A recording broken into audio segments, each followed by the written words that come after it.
Hi, in this tutorial, we're going to go over Google Forms and how to access all of the different features that Google Forms has to offer. Google Forms is really a great way to either do quick surveys for your class, complete large quizzes or assessments, whatever it is to gather information from a large number of people. Google Forms is really adaptable to being able to do that.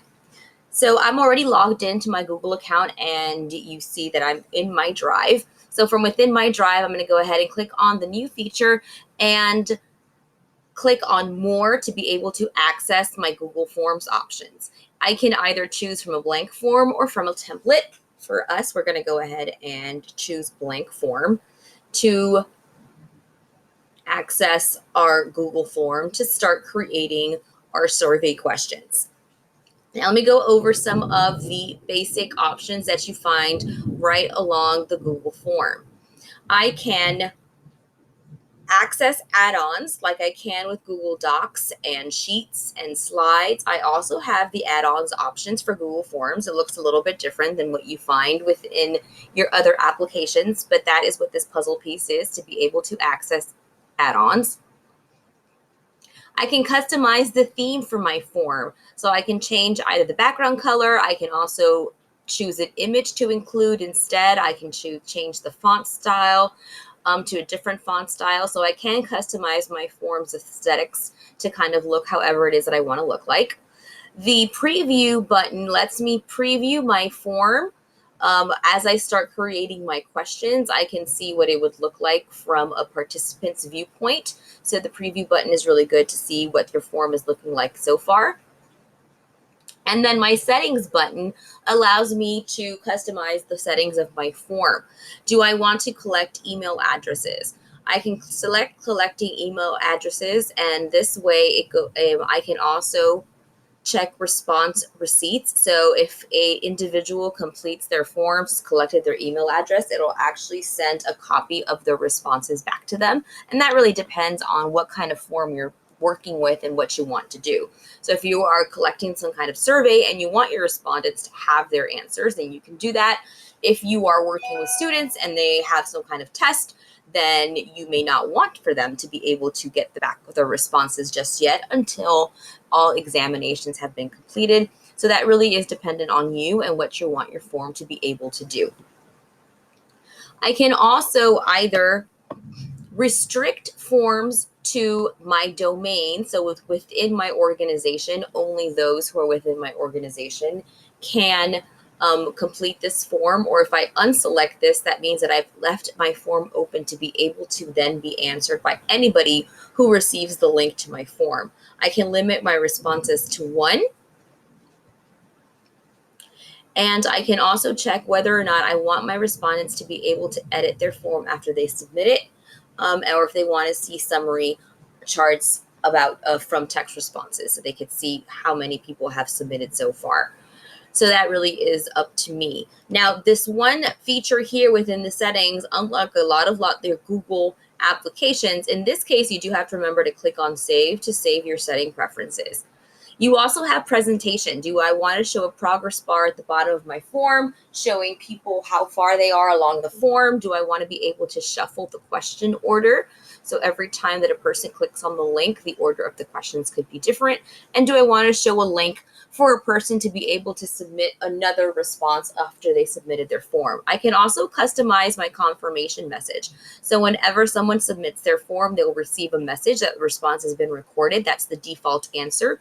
Or I can go ahead and type in a customizable, unique answer to my form. I may also want to make this form a quiz. If I make this form a quiz, that allows Google to be able to self-auto grade this form as long as there are no written responses. If there are written responses, then I would have to go back and grade the written responses, but the other responses would be graded automatically.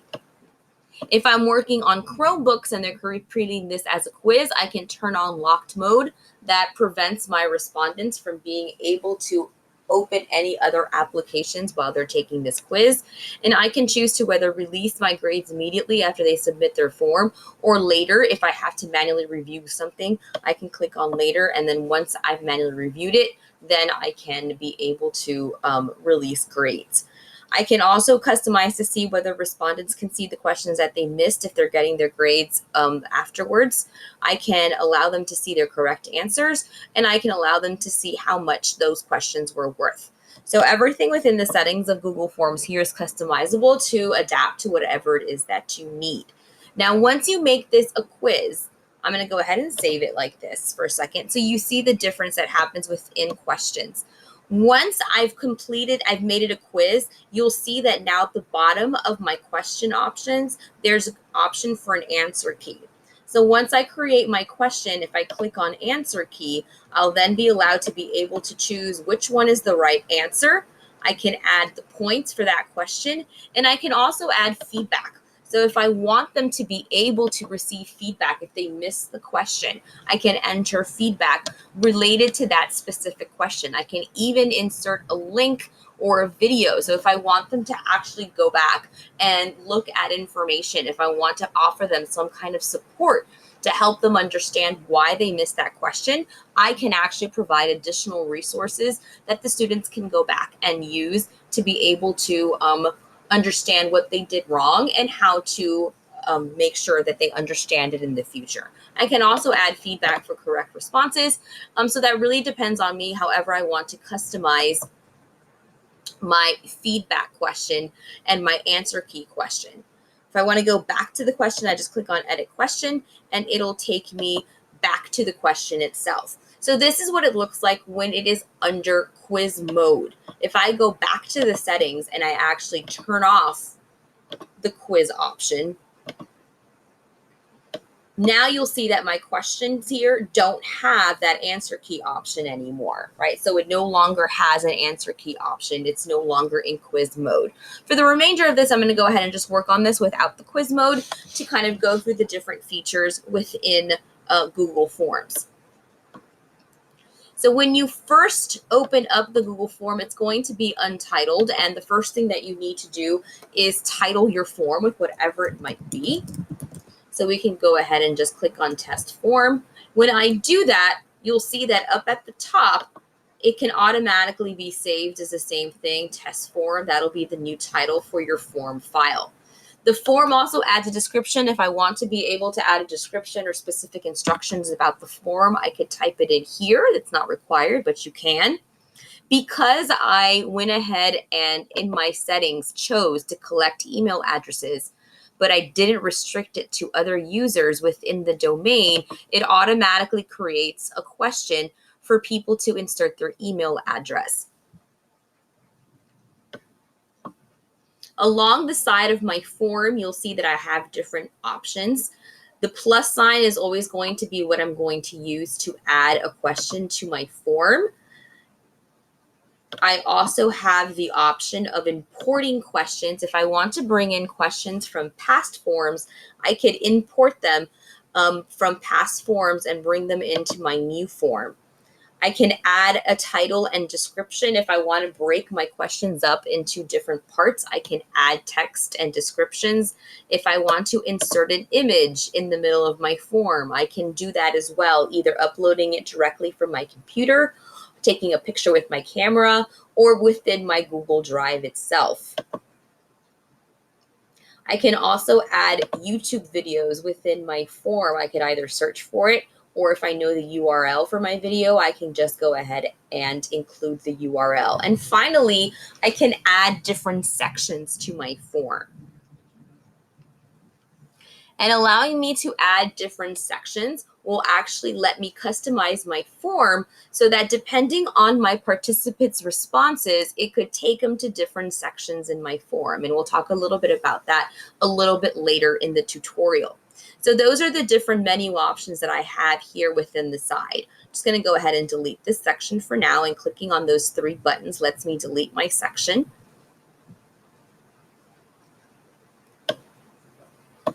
And let's just start working with our first way to create our questions. So from our question, we have a drop-down menu that actually lets me choose what type of questions that I want to include within my form at that time.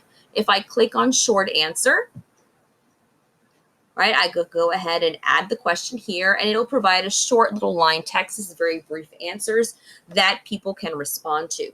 You'll notice that when I select the question, I also off to the side have this image icon.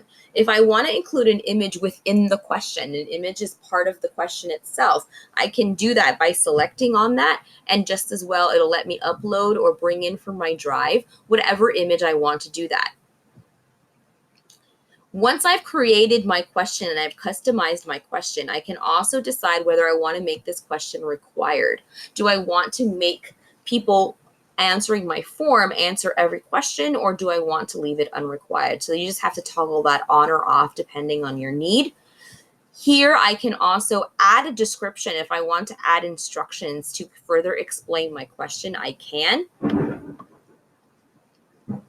And I can also choose to add a response validation, which means if I want to have a certain number of characters, I can go ahead and set those limits, that there's a maximum character count or a minimum character count. If I'm looking for specific keywords, I can go ahead and include that, though it must contain certain words. So it does help you answer these survey questions, even though they're written out, by using that response validation. That once again is up to you to whether or not you want to customize your form to do that. So once I've created my question and I'm done with it and I want to add another, all I need to do is just go ahead and click on that plus sign, and then a new question is added to my form. So for short answer and paragraph, I think it's pretty self-evident. Short answers are quick responses. Paragraphs allows you to add more text, and it also has that response validation to include length or keywords within the answer that you're looking for. If I want to complete a multiple choice question, I can add as many options as I need to, and you'll notice that within my multiple choice, I also have the option of not only adding images within my question, but also adding images within my answer choices. So if I want images to be my answer choice, I can also do that. You are able to shuffle your option order. So just as you're able to shuffle your question order within your major form settings, you are able to shuffle your option orders within your multiple choice questions as well.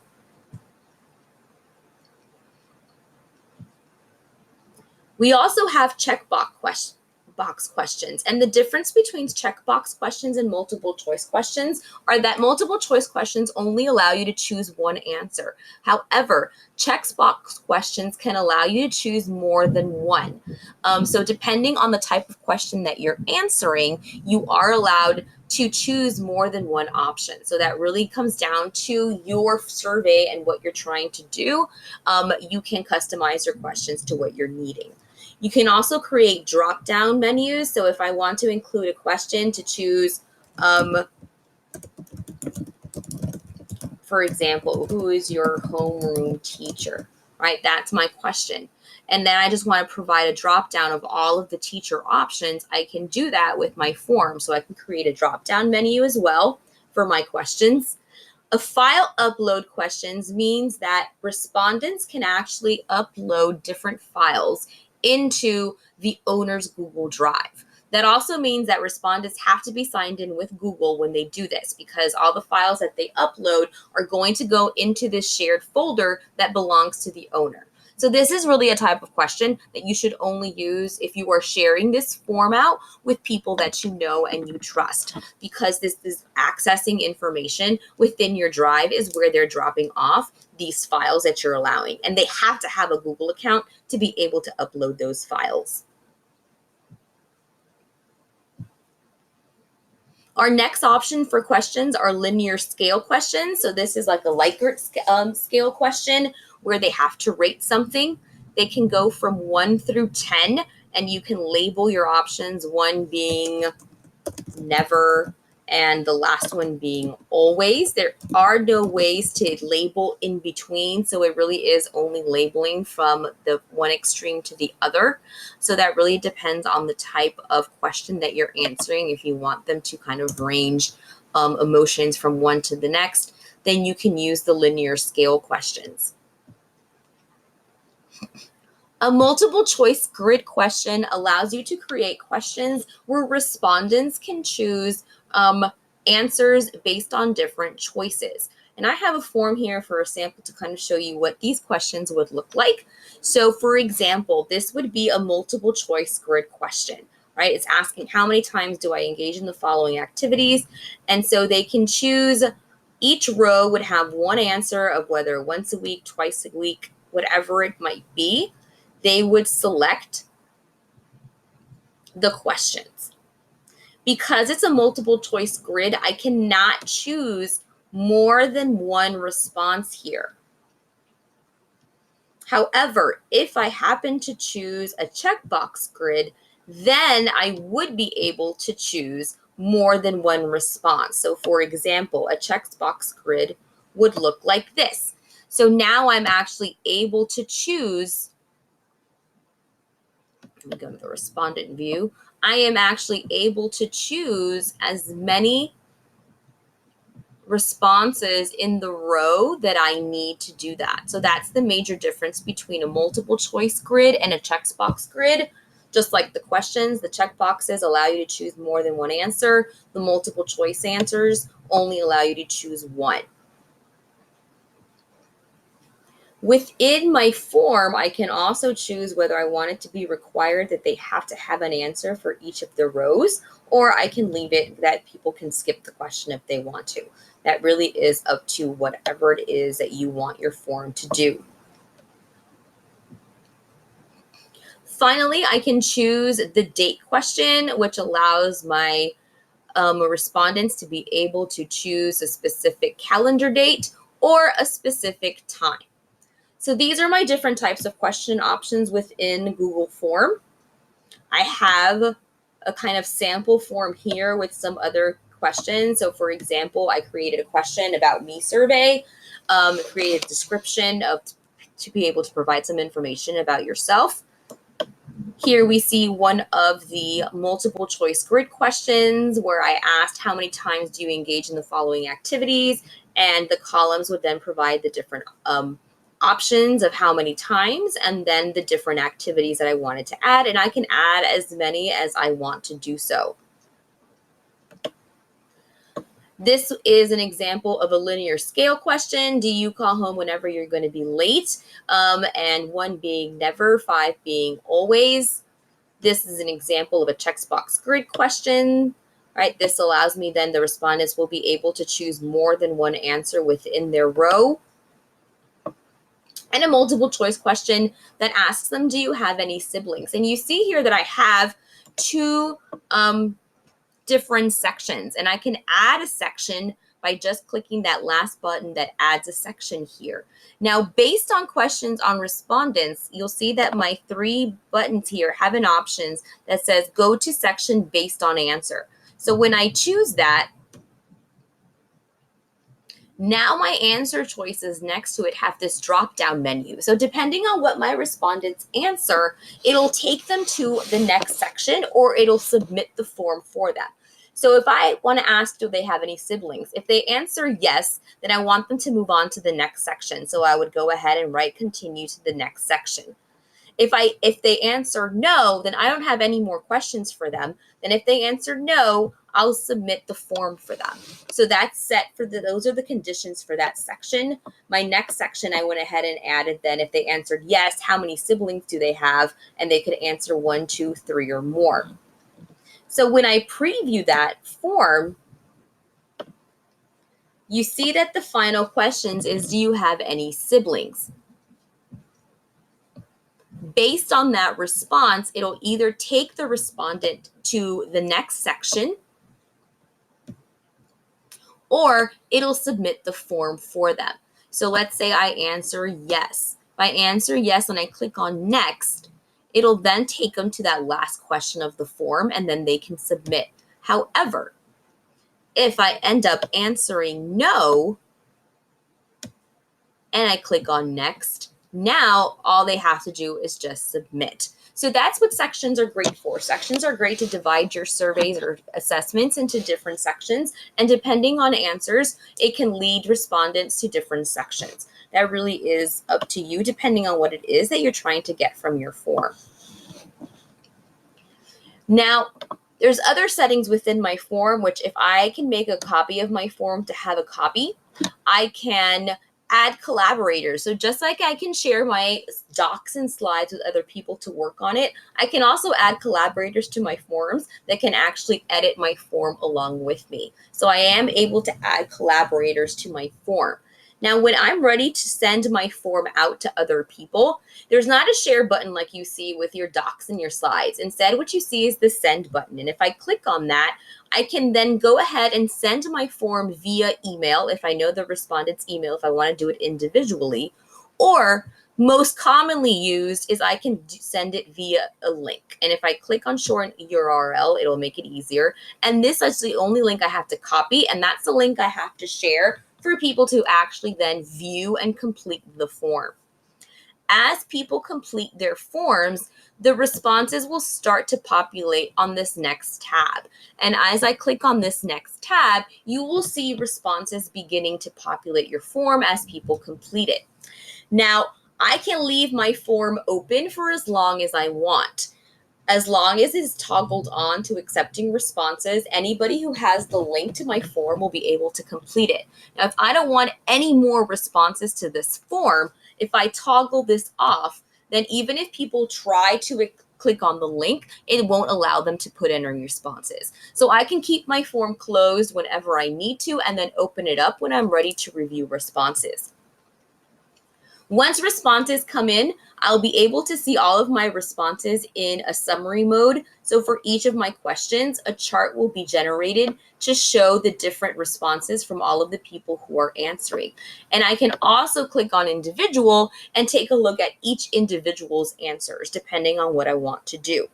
Now, for easy view, the best thing to do is to actually click on a Google spreadsheet that will be automatically generated when you complete the forms. So when I have all of my responses, I can click on the spreadsheet, and this spreadsheet will be created with the title of my form, and I can view all of my responses within my spreadsheet. I can also select an existing spreadsheet. If I don't want a new spreadsheet, but I actually want these responses to go onto another spreadsheet that I've created already, then I can do that as well. So if I create new, and click on that, you'll see that automatically a spreadsheet is going to show up with my responses and with all of the questions and answers. So this is just a really quick way to be able to generate all of the data from within the form itself. From here, I can also select that every time a new person responds to my form, I can receive an email notification letting me know that a new response has been sent. I can download the responses via a CSV spreadsheet file, or I can delete all the responses from this form if I want to delete these responses, if I'm going to use this form again and again, and I am saving responses from one form and then I want to delete it and be able to get new responses for the following year, let's say, then I can do that by just deleting all the responses for the form. I don't have to create a new form. I don't have to make a copy of it. I can just go ahead and delete the new form and generate a new spreadsheet for it with the new responses for the new year.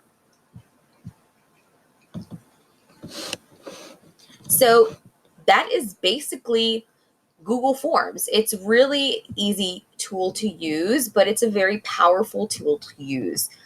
So just go ahead and start working with Google Forms. You'll find that it can provide you a lot of quick access to information and data from different people that you need from your day-to-day activities. And I hope this helped with you getting to know Google Forms a little bit more. And thanks for watching.